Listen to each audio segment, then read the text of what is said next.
Let's see how to fix EverBest shopping trolley bag. First of all, we will remove these safety caps. Now we will fix these wheels. This sound ensures that the wheels are fixed properly.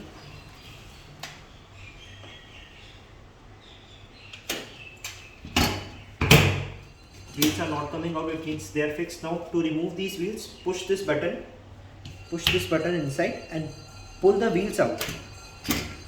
Like this, the wheel will come out.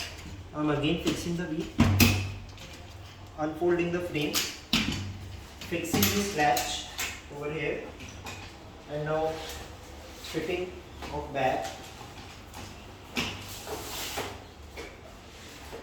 Fix this neck over here on this velcro. Additional pocket is given over here to keep keychain, mobile or anything you want. So EverBest shopping trolley bag is ready for use.